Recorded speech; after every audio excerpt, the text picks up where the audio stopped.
In a client-server relationship, we should avoid sending unnecessary requests to the server because this can increase the cost and load on the server. A client normally sends a GET request, and the server responds with London's weather information. Now, weather data doesn't change every single second, but if the client keeps sending requests, the server still has to process them again and again. In real projects, we don't want this. Even if the client makes multiple requests within a short period, it's better if the client can serve the data from its own cache. This way, we reduce the number of unnecessary requests going to the server. So, let's build this step by step in Python.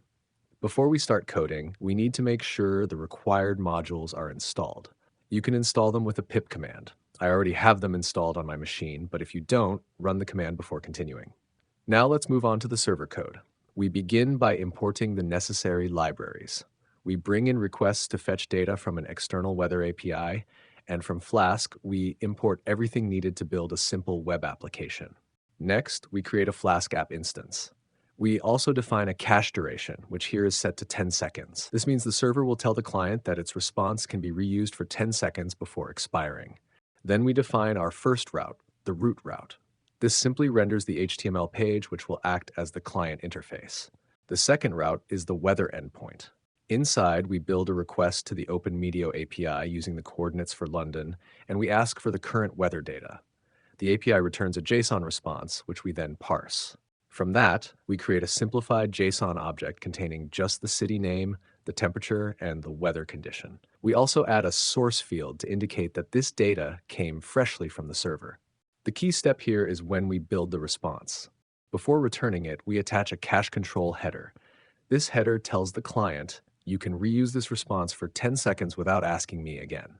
Finally, at the bottom, we start the Flask app in debug mode. That completes the server side. Now let's move over to the client. The HTML page is very simple. It has a heading and an empty div where we'll display the weather information. The real logic is inside the script. At the top of the script, we define a client cache object. This object will store the weather data and an expiry timestamp. Then we create the fetch weather function. First, it checks the current time. Then it looks at the client cache. If there's data and the cache has not expired, it immediately updates the page with that cached data and no request is made to the server. If the cache has expired, the function fetches fresh data from the server. Once the data is received, it also reads the cache control header from the server's response. From this header, it extracts the max age value. Using this value, it calculates the expiry time, updates the client cache, and then displays the new weather data on the page. At the bottom of the script, there are two important lines. The first one sets an interval that runs the fetch weather function every 5 seconds. This means the client will try to update the weather every 5 seconds. The second line immediately calls fetch weather once when the page loads, so you don't have to wait 5 seconds to see the first result. Now let's see what happens in action. On the very first request, the data comes from the server. 5 seconds later, the function runs again, but the client uses the cache data, so no new request is made. After 10 seconds, when the cache expires, the client goes back to the server for fresh data. This way, we've combined server-side caching using the cache control header with client-side caching written in JavaScript.